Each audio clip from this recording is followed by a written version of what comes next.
the Rock and Roll Unraveled Show.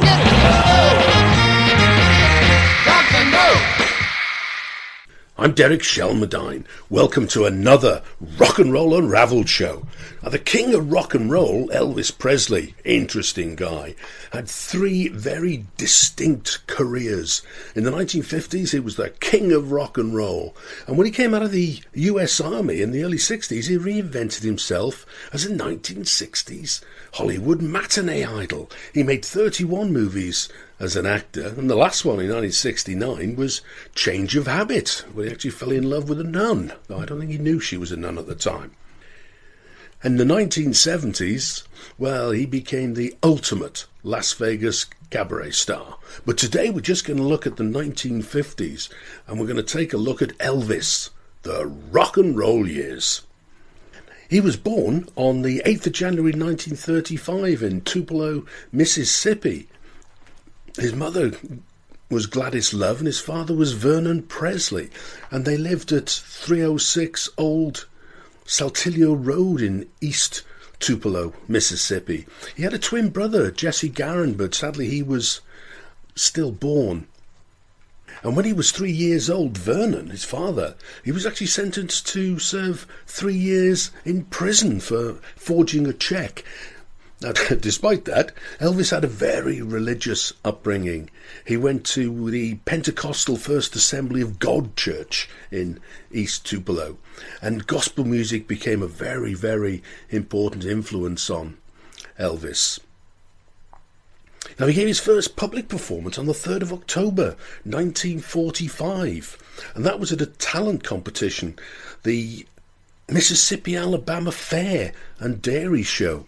And he sang Red Foley's Old Shep. He actually came 5th, but that was the start of Elvis's career. And in 1946, he bought his first guitar, and that was at the Tupelo Hardware Company for his 11th birthday. And he was famously served that day by a guy called Forrest L. Bobo, who recalls that, quotes, he wanted to buy a .22 caliber rifle, but his mother wanted him to buy a guitar. And that quote comes from the conversation where Bobo recalls that particular sale, and it's now framed and hanging in the hardware store. Well, in 1948, the Presley family relocated to Memphis and moved into federal-funded accommodation, what we probably used to call council houses in the UK. And this accommodation was at 185 Winchester Avenue in Lauderdale Courts. Well, in 1951, Elvis was briefly working at a company called Precision Tools, but he was discovered that he was underage, and that job didn't last too long. He was still at school at the time, and his confidence was growing as he was performing at school events and elsewhere, and he graduated from Humes High School on the 3rd of June 1953 as a part of Class 202. And after graduating, he worked as a truck driver for Crown Electric Company. But his music career really started on the 18th of July 1953 when he made his first private recording, and he went into Sam Phillips' Memphis recording service, where he recorded 2 songs, My Happiness and That's When Your Heartaches Begin. He paid a princely sum of $3.98 for the privilege of creating his first record. And when Sam Phillips' assistant, Marion Keisker, asked Elvis who he sounded like, he famously said, I don't sound like nobody. But he probably sounded more like Elvis than I did. But there's actually some controversy over whether Sam Phillips or Marion Keisker operated the tape that day for the recording. And there's also doubt being cast on the idea that the recording was a birthday present for his mother, Gladys, because it would have been seriously belated as a birthday present. Her birthday was on April the 25th, and this recording, if you recall, was the 18th of July. So it's good to have a little bit of confusion around the early part of Elvis's career. And it was about 6 months later, on the 4th of January 1954, when Elvis went into the Memphis recording service again for his second visit. And this time he recorded I'll Never Stand in Your Way and It Wouldn't Be the Same Without You. Both songs written by Fred Rose, who founded the Acuff Rose Music Publish Company in Nashville in 1942. Now, some sources list Casual Love Affair as the second song recorded that day, but if you're an Elvis fan, hunt down a fabulous website called Master and Session Elvis Presley Studio Recordings. Loads of great information on that. And on there, and I quote, it says, "When this acetate was discovered a few years ago, it turned out that the second song was It Wouldn't Be the Same Without You, instead of Casual Love Affair." Could have more controversy.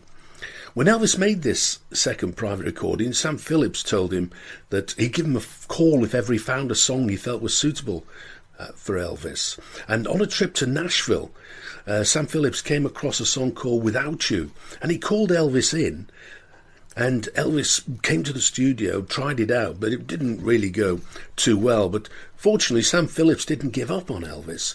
He introduced him to guitarist Scotty Moore and upright bass player Bill Black, and they got together and performed some songs that they all knew.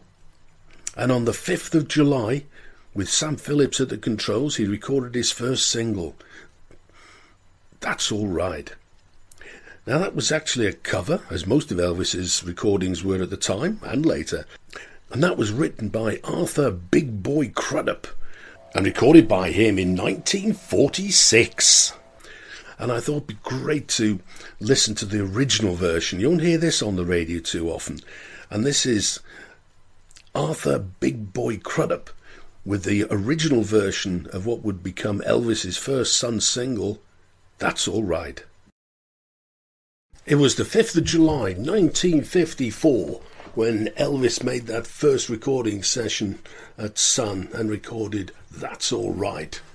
That was to be his first single, accompanied by Scotty Moore on guitar and Bill Black on upright bass, with, of course, Sam Phillips at the controls. Now, a couple of days later, Sam Phillips gave a copy of That's All Right to his friend and local Memphis DJ, Dewey Daddio Phillips, actually no relation, even though they were both called Phillips. And that copy of That's All Right was played on his Red Hot and Blue radio show on radio WHBQ. And not only was he obviously the first DJ to play Elvis, but he played that particular track all night. People were ringing in, and the single was played virtually continuously through the show. It was released on the 19th of July, coupled with Blue Moon of Kentucky. And what's interesting, Elvis cut 5 singles while he was at Sun, and the label credit on all of them goes to Elvis Presley with Scotty and Bill. Now, that first single, as with most of Elvis's Sun work, were covers, and they were both 1940s covers. Mentioned earlier that That's All Right was written originally recorded by Arthur Big Boy Crudup in 1946, and Blue Moon of Kentucky started life just a year later. That was written and recorded by Bill Monroe and his Bluegrass Boys in 1947. It was the 22nd of September when he released his second Sun single, and that was Good Rockin' Tonight and I Don't Care If the Sun Don't Shine. Good Rockin' Tonight's an interesting one.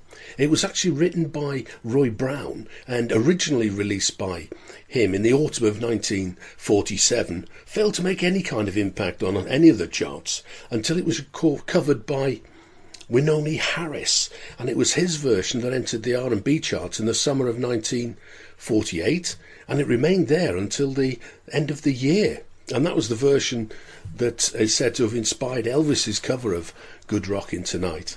I Don't Care If the Sun Don't Shine was written by Mac David, and it was a hit for Patti Page in 1950.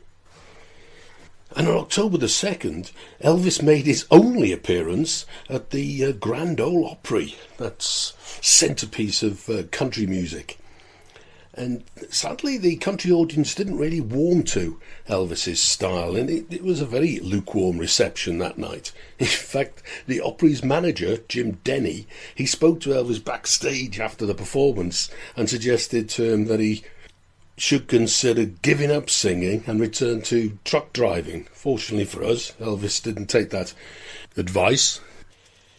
But in an ironic twist of fate, Elvis's first showing on the national charts was in the country charts in 1955, with his fourth release on Sun, Baby Let's Play House, and his first showing on the pop charts was still a long way away. That came with Heartbreak Hotel, and that was when he moved over to RCA, and that was March 56, nearly 18 months later.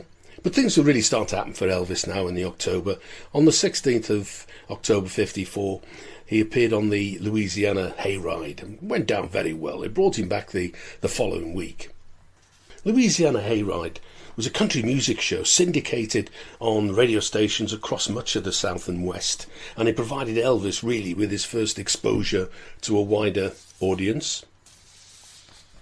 Another strange one, on the 6th of November, the only advert he ever made aired on Louisiana Hayride, and it was a jingle for Southern Made Donuts, and the jingle ran along the lines of, "You can get 'em piping hot after 4 p.m, you can get 'em piping hot.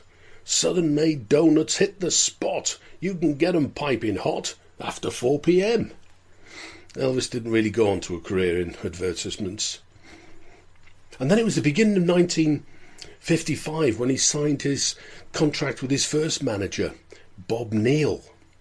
And it was just a week or so later, on the 8th of January, that he released his third Sun single, Milk Cow Blues Boogie, and that was coupled with You're a Heartbreaker. Now, Milk Cow Blues Boogie is a writing credit to Kokomo Arnold, and that was recorded by him in the mid-1930s. The man who was to mould Elvis's career in a very big way now comes into the scene, and that was Colonel Tom Parker. He met Elvis for the first time on the 15th of January at the Louisiana Hayride, and Colonel Parker, had been managing Eddie Arnold and had just finished something like an 8-year association with him. And it was the April of 55 that Elvis's fourth Sun single came out, Baby Let's Play House, coupled with I'm Left, You're Right, She's Gone. Now, Baby Let's Play House was written and originally recorded by Arthur Gunter, and that was a 1954 release from him. And what's interesting about this, I mentioned earlier, this is the single that gave him his first taste of national chart success, with a hit in the country charts. In fact, both sides charted at number 5. And then it was August when he released his fifth and final single on the Sun record label, and that was I Forgot to Remember to Forget. I mean, they're great song titles, these. I'm Left, You're Right, She's Gone, I Forgot to Remember to Forget. Anyway, that one was coupled with Mystery Train, and again both sides were hits on the country charts, and I Forgot to Remember to Forget was actually a number 1 on the country charts for 5 weeks. And Mystery Train, the B-side, was a number 10 for him. And Mystery Train was originally from Sun stablemate Little Junior's Blue Flames, and he released that earlier on in 1953. And I thought it'd be great to listen to the original Junior Parker version, and this is Mystery Train. You're listening to Derek Shelmerdine with the Rock and Roll Unraveled show. We're taking a look at Elvis, the rock and roll years. That's the 1950s. But before continuing with the story, there's an opportunity to win my book, Rock and Roll Unraveled. Well, that's a signed copy of Rock and Roll Unraveled. Every month I run a quiz in conjunction with the Rock and Roll Unraveled show. And for the current quiz, just check out my homepage on the website. That's rockandrollunraveled.com. And that's the spelling of unraveled with 2 L's. Follow the link to the quiz, that's at the top of the homepage. Send me the answer, and I'll send a signed copy of Rock and Roll Unraveled to the lucky winner anywhere in the world. Now, Rock and Roll Unraveled tells a story of rock and roll from its roots to mid-1970s punk, and Record Collector magazine's review was very kind, and it said that it's clear that Shelmerdine has made a painstaking effort to document pretty much every event that will prove significant in the shaping of popular music. Well, thank you very much, Record Collector. Well, good luck with the competition. And meanwhile, back to the plot. Well, August 1955 was when DJ Fontana joined Elvis as a full-time drummer. And he was the inspiration for Wayne Fontana's stage name. That's Wayne Fontana and the Mindbenders. Sometimes reported that Wayne took his name from the record label Fontana, but no, the inspiration for Wayne Fontana came from Elvis's drummer, DJ Fontana. Now, around the same sort of time, August, Colonel Tom Parker became Elvis's manager. Now, he was still being managed by Bob Neal, but what really happened was that Bob Neal was providing the local gigs in the southern states for Elvis, and the Colonel came on board to broaden Presley's horizons. Well, he certainly did that. And Bob Neal was Presley's manager for around about a year or so. And on the 21st of November 1955, Elvis signed to RCA. And he had a signing ceremony at Sun Records in Memphis. That would have been fun. Now, Sam Phillips sold his Elvis Presley contract to RCA for $35,000. A lot of money then, with an additional $5,000 payment to Elvis. And that was for outstanding royalties on his Sun Records. And the deal included all of the released and unreleased songs. And the first thing that RCA did in the December was take advantage of the Sun singles, and they released all 5 of the Sun singles on the RCA label, but none of them charted. And Elvis's rise to fame really started on the 10th of January 1956, when he went into the RCA recording studios for the first time to record Heartbreak Hotel. Now, he was accompanied by his Sun buddies, Scotty Moore on guitar, upright bass player Bill Black, and of course new regular drummer DJ Fontana. And he was also ably assisted by a couple of Nashville heavyweights, Chet Atkins on guitar and pianist Floyd Kramer. The song was written by Tommy Durden and May Boren Axton. The inspiration for the song came from a newspaper article, and that was headed, "Do You Know This Man?" And what the paper was trying to do was identify a man who killed himself, and left a note simply saying, "I walk a lonely street." Anyway, that was released on the 27th of January. And the rest is history, but there's quite a bit of that history to go yet. Now, he's well remembered for his appearances on the Ed Sullivan Show, but he made his first national US TV appearance on the 28th of January on the Dorsey Brothers stage show. And he appeared with, obviously, Scotty Moore, Bill Black and DJ Fontana, introduced by Bill Randall. And he opened with a medley of Big Joe Turner songs, Shake, Rattle and Roll and Flip, Flop and Fly. I love these 50s song titles. They're both Jesse Stone songs. And he ended with his take on Ray Charles' I've Got a Woman. Now, what's interesting is that appearance was just a day after he released Heartbreak Hotel, but he didn't feature Heartbreak Hotel in the set. In fact, that didn't enter the Billboard Top 40 until the 10th of March. It's really quite interesting. I mean, Elvis had released a dozen, probably more, singles and EPs since he'd been at RCA, and none of them had charted. Interesting. But Heartbreak Hotel broke the mould. Anyway, on the 10th of March 1956, Heartbreak Hotel entered the Billboard Top 40. It was his first American hit single. It gave him a number 1 for 8 weeks. It was his first Billboard R&B Top 40. It gave him a number 3. And it was his 5th Billboard Country Top 40 hit. And that was a number 1 for 17 weeks on the country charts. Because Elvis's 4th and 5th Sun singles had both charted, both sides. So he had 4 hit songs from his last 2 Sun singles. And it gave him his first UK hit as well. Managed number 2 in the UK. We weren't quite ready for Elvis yet. And this is where it all started for Elvis Presley. Heartbreak Hotel. Now, 1956 was a phenomenal year for Elvis. He had 7 UK top 30 hits and 11 US top 30s. Now, that included in America 5 number ones, and they spent a total of 36 weeks at number one. And it was on the 23rd of March he released his first album in America, simply called Elvis Presley, and that was the first album to sell 1 million copies. In Britain it was the same cover but had some different tracks, and that was the first of 3 British albums issued on the HMV label. The other 2 were Rock and Roll Number 2 and The Best of Elvis. Now, we usually think of Elvis and Las Vegas in the 1970s, but on the 23rd of April 1956 he opened at the New Frontier Hotel in Las Vegas, and wonderfully he was billed as the atomic-powered singer. He played a couple of weeks stretch. That was with Scotty Moore, Bill Black and DJ Fontana. But sadly, the Vegas crowd wasn't really ready for Elvis yet. And like the Grand Ole Opry, the reception was lukewarm at best. And he didn't play Vegas again until 1969. But then that was a very different Elvis. There was no Scotty, DJ or Bill.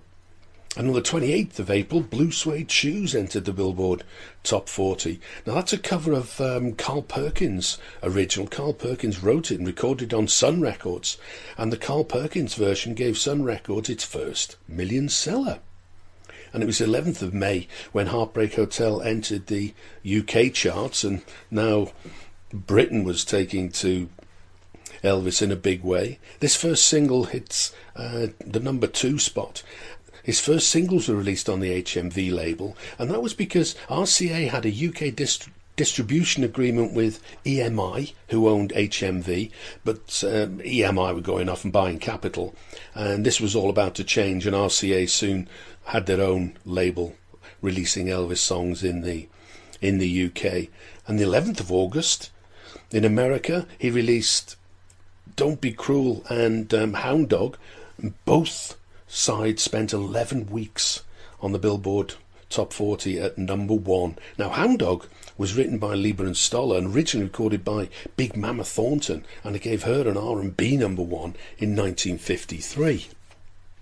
And 31st of August was an interesting day. He released Blue Moon, and that was originally written as The Bad in Every Man by Richard Rodgers and Lorenz Hart for the 1934 movie Manhattan Melodrama. Shirley Ross sang it in the movie.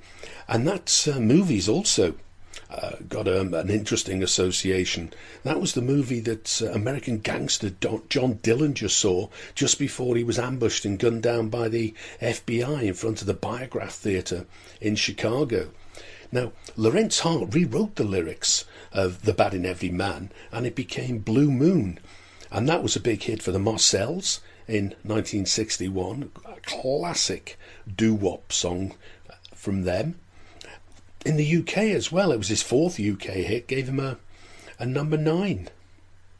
But it was never a hit for America. Now, interestingly, Blue Moon was one of 7 singles released in America on the 31st of August. And none were hits. When I say hits, I mean top 40 or above. I mean, some did make a showing at the lower end of the Hot 100. And RCA was releasing a whole load of 45s and EPs from Elvis at this time. And on the 9th of September, he famously made his first appearance on The Ed Sullivan Show, and he attracted an audience of 60 million viewers. And that represented an audience share of 82%. He performed Don't Be Cruel, Love Me Tender, Ready Teddy and Hound Dog, and that was a classic piece of television. And his first movie opened on the 15th of November. That was in New York at the Paramount Cinema on Times Square. Now, the movie was originally called The Reno Brothers, but the name of the movie was changed really to cash in on Elvis's growing popularity. It was the only movie where Elvis's character died, and it was the only time he didn't receive top billing for the movie. Now, Love Me Tender, the single, was already in the charts. It had been on the charts for 3 weeks before the movie opened. And that was a number 1 in America for 5 weeks, his 8th US hit, and it was a number 11 in the UK, and that was his 7th UK hit. Oh, a lovely little story from late 56. Elvis was thumped by a fan's husband. Now, sheet metal worker Louis Ballant was arrested for punching Elvis in a hotel in Toledo, and he claimed that his wife's infatuation, while she was wildly in love with him, had ruined his marriage. He was fined $19.60, but apparently unable to pay, wound up in prison. So that's a rather sad end for an Elvis fan's husband. And the 4th of December is another classic date in rock and roll history. That was when Elvis, Jerry Lee Lewis, Carl Perkins and Johnny Cash all jammed together in the studios at Sun Records. They became to be known as the $1 Million Quartet. It came about because Carl Perkins was in the Sun studio to record Matchbox, and Jerry Lee Lewis had recently signed to the label, and he was playing piano. Elvis was with RCA by now, but he just dropped by, as did Johnny Cash, who I think was out and about shopping with his wife in Memphis. Sam Phillips recorded the ensuing jam session, but it was a couple of decades before it was released.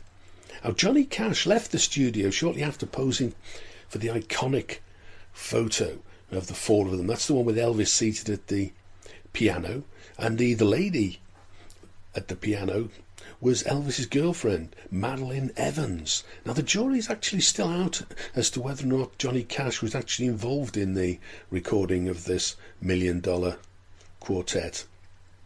And he was breaking records all over the place. On the 8th of December, Billboard reported that Elvis had set new sales records in Canada. A hit usually made 100,000 sales. Hound Dog and Don't Be Cruel sold over 225,000 copies, and Love Me Tender sold 135,000 copies in 16 weeks. And that famous saying, "Elvis has left the building," came into being on the 15th of December when he made his final appearance at the Louisiana Hayride, and the MC Horace Logan famously said, "Elvis has left the building," in an attempt to settle the rowdy crowd and encourage them to listen to the remaining acts on the show. Probably not a good time to be following Elvis in concert.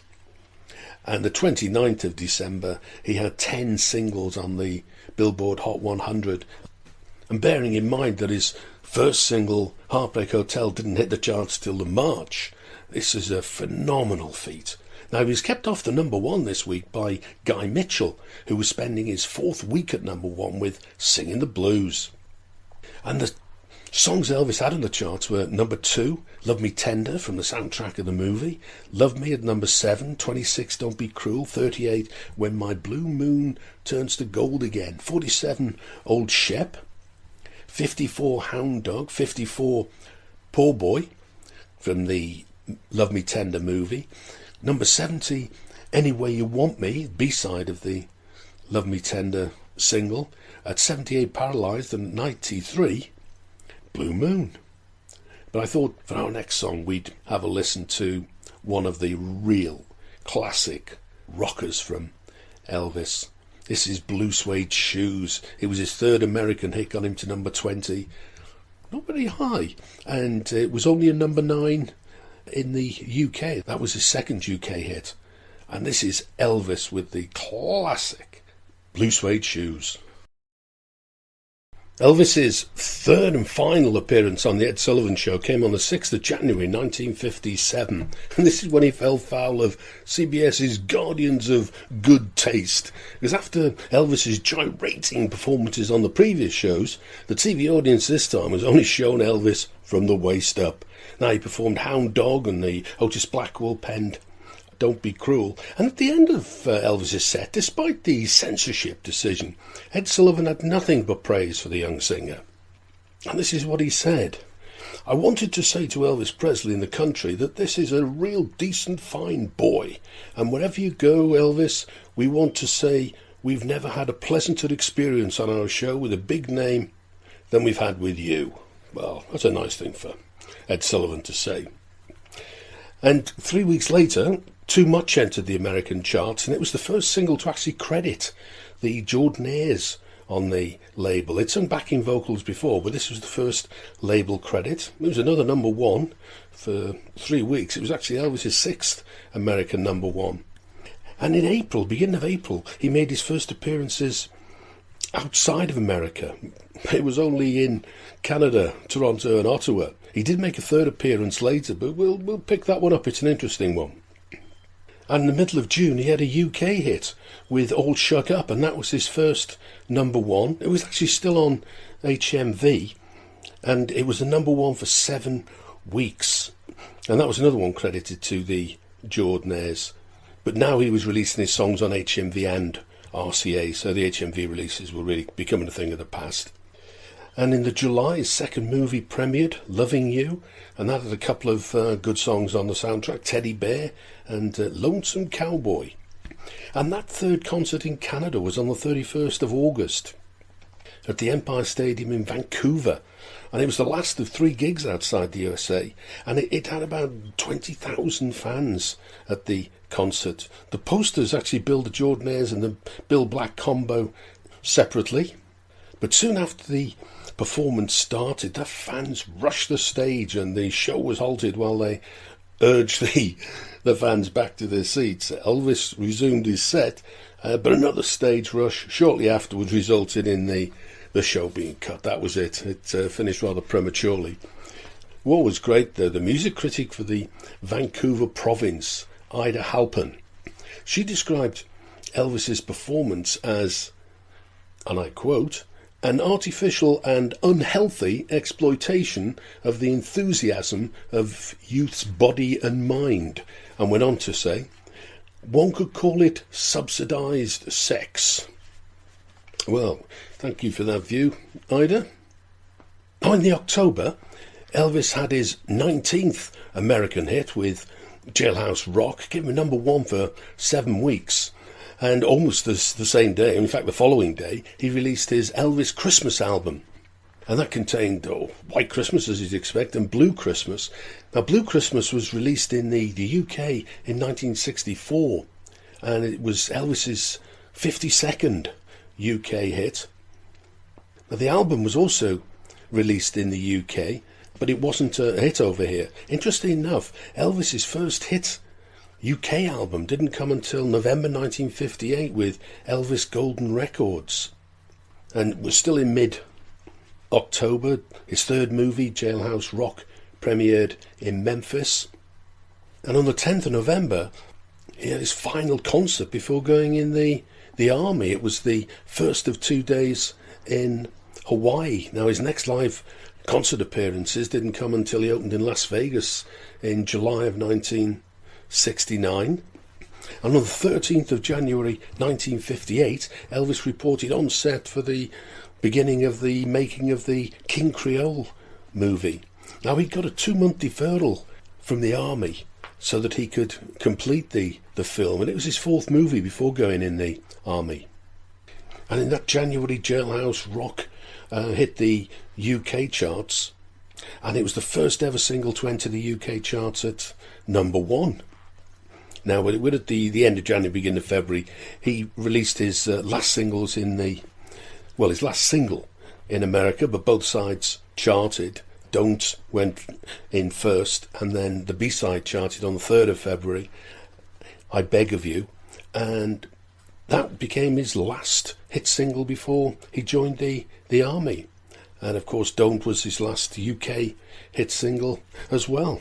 Now, on the 24th of March 1958, Elvis was inducted into the American Army. 533-10761, Elvis Presley was inducted at Memphis Draft Board. Army haircut the following day, and then off to Fort Hood in Texas for basic training. And he was about 6 months in Texas. But on the 10th and 11th of June, he had a couple of days furlough. We tend to call it leave in the UK. And he made his last recordings for nearly 2 years.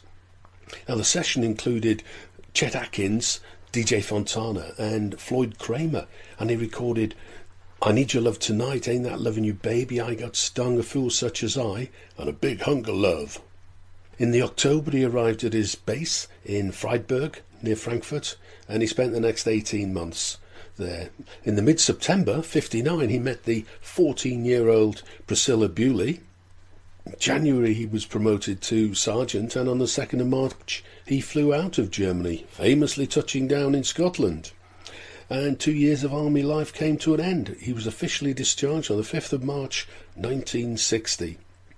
Well, on the 20th of March, he was back in the studio working on his new album, Elvis Is Back, recorded his first post-army single, Stuck on You, and filming for his 5th movie, GI Blues, started shortly afterwards.